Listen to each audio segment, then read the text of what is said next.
નમસ્કાર મિત્રો, સ્વાગત છે તમારું મારી પોતાની ચેનલ અંબાલાલ પટેલ સમાચારની અંદર. મિત્રો, આજથી 3 દિવસ ગુજરાતના વાતાવરણમાં ભયંકર પલટો જોવા મળશે અને ખાસ જો તમે ઉત્તર ગુજરાત, મધ્ય ગુજરાત, દક્ષિણ ગુજરાત, સૌરાષ્ટ્ર કે કચ્છના કોઈપણ વિસ્તારમાં રહેતા હો તો આ વિડીયો તમારા માટે ખૂબ જ અગત્યની માહિતી છે. કારણ કે હવામાન વિભાગે આજે રાજ્યના અનેક જિલ્લાઓ માટે વરસાદ, ભારે પવન અને તીવ્ર મેઘગર્જનાની આગાહી વ્યક્ત કરી છે. મિત્રો, હાલ રાજસ્થાનના ભાગો ઉપર એક મજબૂત પશ્ચિમી વિક્ષોભ સક્રિય બન્યો છે અને તેના કારણે ત્યાં ભારે વરસાદ તેમજ ધૂળની આંધી જેવી પરિસ્થિતિઓ સર્જાઈ રહી છે. આ જ સિસ્ટમ હવે ધીમે ધીમે ગુજરાત તરફ આગળ વધી રહી છે અને તેના સીધા પ્રભાવ હેઠળ આજે ઉત્તર ગુજરાત અને પૂર્વ ગુજરાતના અનેક વિસ્તારોમાં વાતાવરણમાં મોટો પલટો જોવા મળી શકે છે.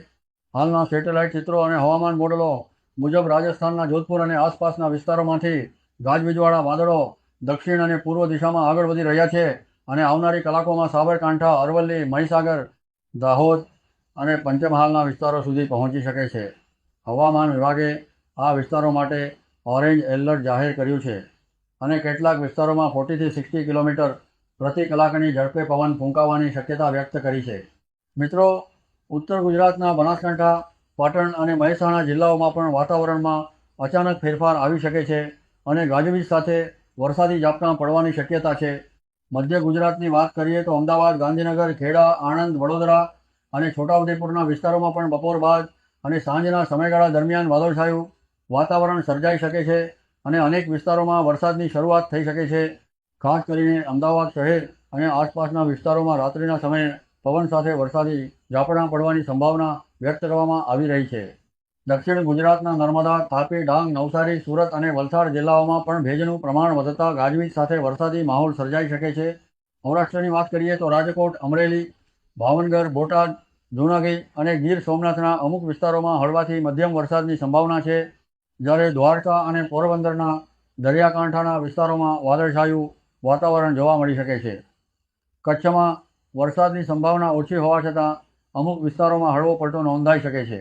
મિત્રો, ભારતીય હવામાન વિભાગના લેટેસ્ટ નકશા મુજબ 2 જૂનથી લઈને 5 જૂન સુધી ગુજરાતના અનેક વિસ્તારોમાં પ્રી મોન્સૂન વરસાદી પ્રવૃત્તિઓ ચાલુ રહેવાની સંભાવના છે. ખાસ કરીને ઉત્તર અને પૂર્વ ગુજરાતમાં વધુ અસર જોવા મળી શકે છે. બીજી તરફ અરબી સમુદ્રમાં પણ ભેજનું પ્રમાણ સતત વધી રહ્યું છે અને દક્ષિણ ભારતના દરિયાકાંઠે ચોમાસાની ગતિવિધિઓ વધુ સક્રિય બની રહી છે. હાલ ચોમાસું કેરળના દરિયાકાંઠાની નજીક પહોંચી ચૂક્યું છે અને આવનારા દિવસોમાં કેરળમાં સત્તાવાર રીતે ચોમાસાની એન્ટ્રી થઈ શકે છે. મિત્રો, જાણીતા હવામાન નિષ્ણાત અંબાલાલ પટેલે પણ 4 જૂન સુધી રાજ્યના અનેક વિસ્તારોમાં ગાજવીજ સાથે વરસાદની આગાહી વ્યક્ત કરી છે.